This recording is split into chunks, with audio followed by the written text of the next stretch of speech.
Hello mga tropa kids. Kiran nga po. Tabi-tabi po. Dito ako sa sa ilalim ng puno ng puno ng santol. Tumitinga-tingala ako at baka malaglagan ako ng higad. May higad daw dito mga nalalaglag. Makati kasi pag dumapo sa katawan. Ayan. Padating na unti-unti nagdarating ang mga bisita. Konti lang naman. Konting sponsor lang naman na mga nandito. Nagpa-press ko ako, tatapos lang namin nililisan namin, minapan, nasa kasi may mga alikabok pa kasi batawag dito, nagbubutas ng mga ng kabitan ng TV, yung brace ng TV, tapos yung mga kabitan ng mga frame, kabitan ng wall clock, yan, maalikabok, yan, nagmap, tapos yan, nilinisan, okay na, inarrange yung mga gamit, kompleto na, yan, kaya mainit. Anong oras ba ngayon? Galas 12, 11:45. Nagpa-press ko ako dito. Nandun sila, puro babae eh. Ayun, ako makihalubilo pa. Kaya dito muna ako mag-isa. Yung bodyguard ko, andyan, tindahan. Sobrang. Ako ayoko masyado mag-sobrang kasi pagpawisan kasi ako, pag uminom ako nung dali ako pawisan, babasa damit ko eh. Ilan lang itong dala kong damit eh.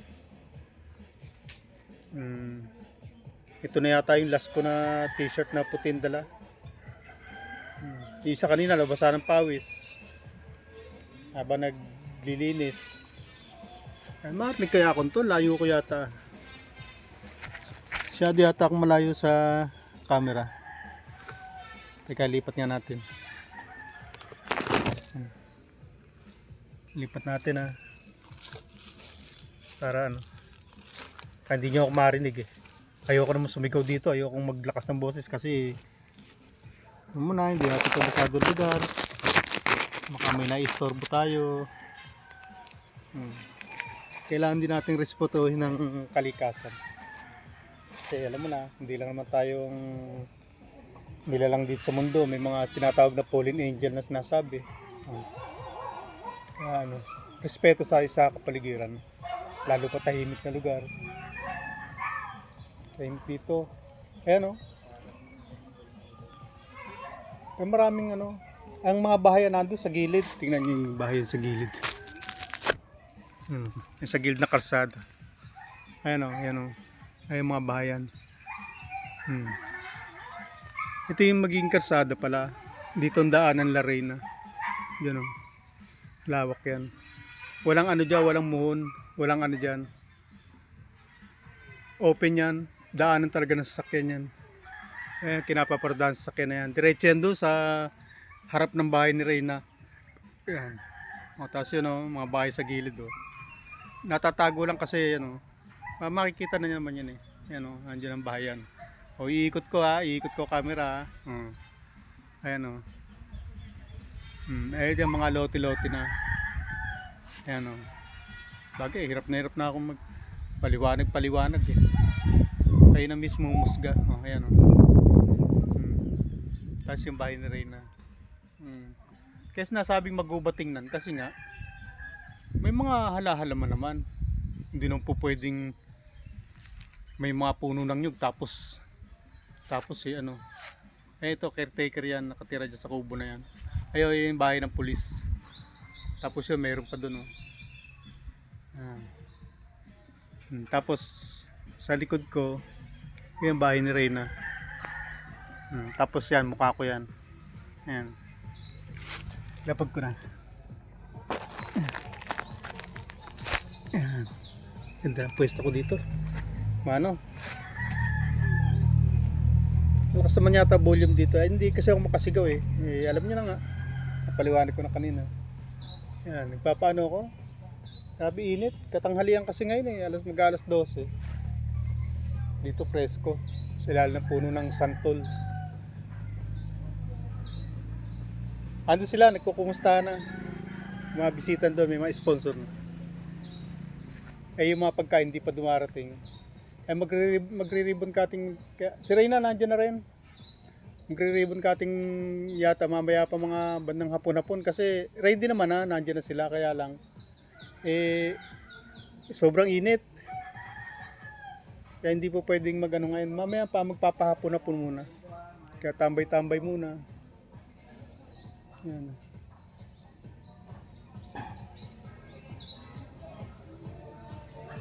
Wala lang, may upload lang.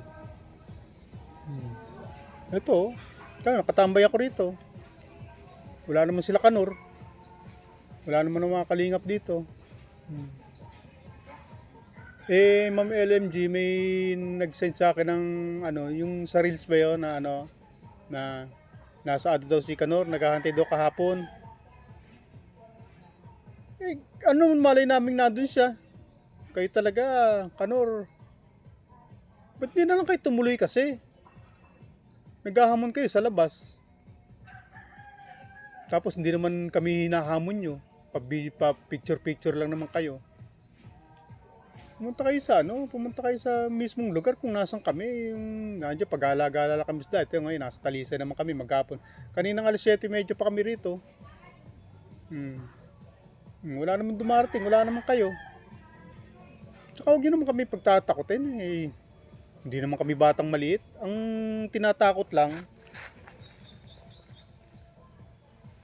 mga batang maliliit ang tinatakot. At saka hindi kami naghahamon. Ba't naman namin kaya hamunin? Eh, alam naman namin matatapang kayo. Kami nga tinatakot nyo na aabangan, pupuntahan. Kami naman hindi naman kami naghahamon na pupuntahan namin kayo. Kung pupuntahan namin kayo, ano magiging dahilan namin para puntahan kayo? Para kausapin. Ba't naman namin kayo kakausapin? Social media lang tayo. Wala tayong pikunan. Kung napipikon kayo, kung gusto nyo mamersonal, o di puntahan nyo kami. Mag-effort kayo. Hindi yung kami papupunta sa inyo, mananawagan kayo na puntahan namin kayo. Hindi namin kayo patulan sa mga ganyan-ganyan. Yung alam naman namin na asartalo lang kayo eh. Yan, presko, lakas ng hangin. Ganda rito. Tsaka, sabi ko nga, huwag nyo kami pagtatakutin. Bata lang tinatakot. Hindi naman kami batang paslit para pagtatakutin nyo. Tsaka yung mga bunganga nyo na yun na mga palamura kayo, mga puro daldal lang naman kayo. Sabi nga ni FPJ, bunganga lang matapang sa inyo. Pero sa gawa, wala naman.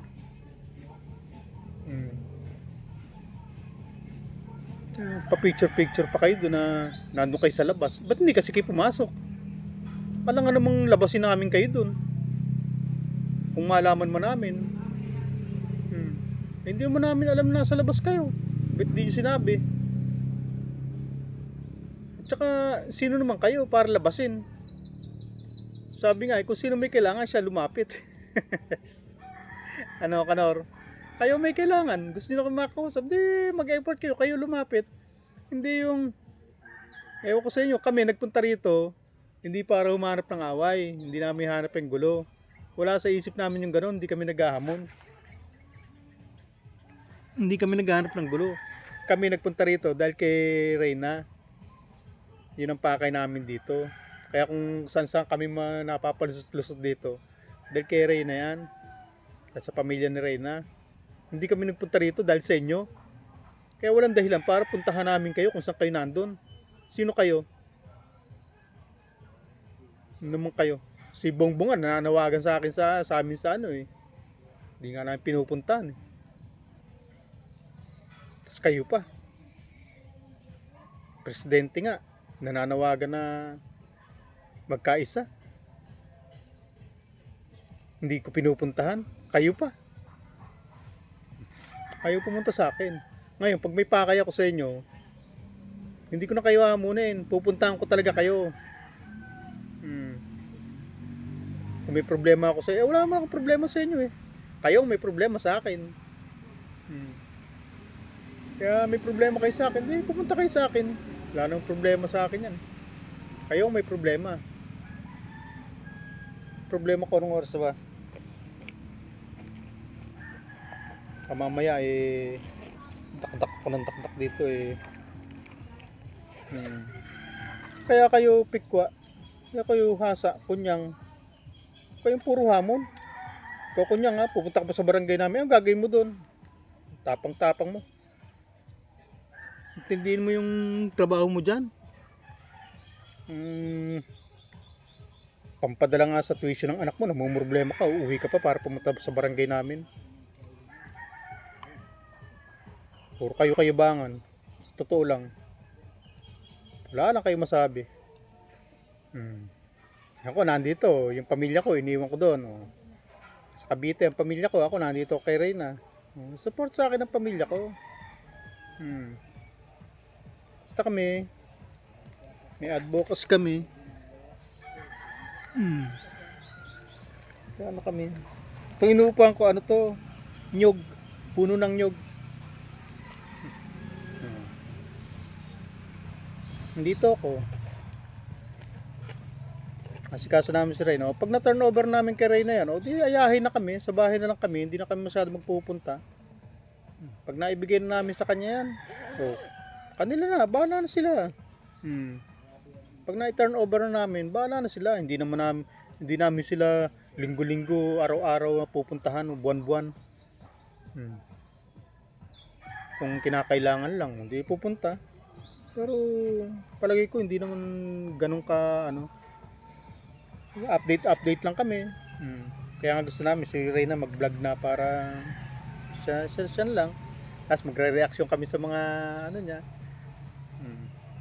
Re-reaction namin yung mga vlog niya. Ganun na magiging namin. Ganun na magiging setup namin. Pero yung sabihin mo pupunta-puntahan pa para pakialaman ng pamamalakad nila sa bahay.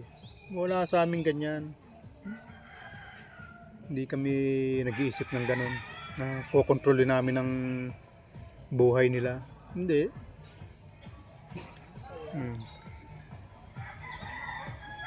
Update lang kami sa kanya. Pag nagbablog siya, yun, re-reaction na namin.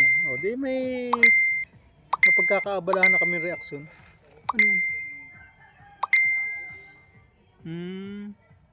Ay, miss ko, nagsasend ng photo.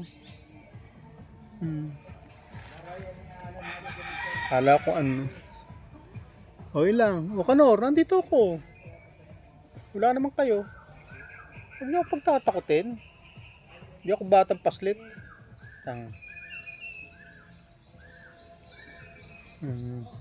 Lumaki ko sa malabunat na botas. Napakagulong lugar. Malapit sa Tondo. Halos araw-araw may nasasaksak sa karsada, may nababaril, may napapatay. Hindi nga ako natakot. Saka wala akong dapat katakutan, wala akong ginagawang masama.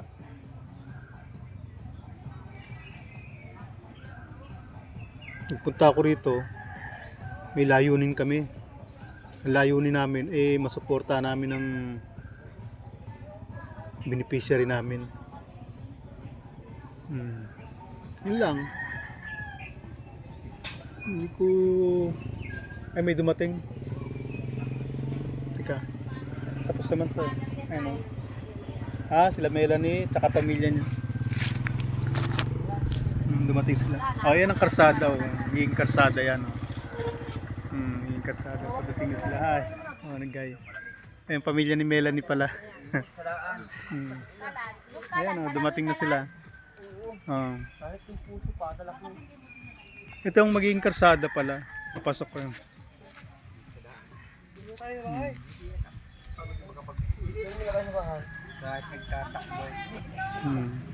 Diyan na sila nagdadatingan ng pamilya ni Melanie, ni Reyna. Maya magbababay na rin ako. Yan lang, karsada magiging down, luwag-luwag ng karsada na yan.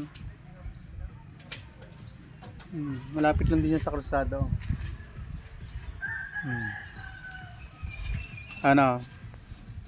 Okay na ba yung mga tropa kids? Napapanatag na kayo niya, no? Hindi na kayo mag-aalala, no? Sige, bye bye.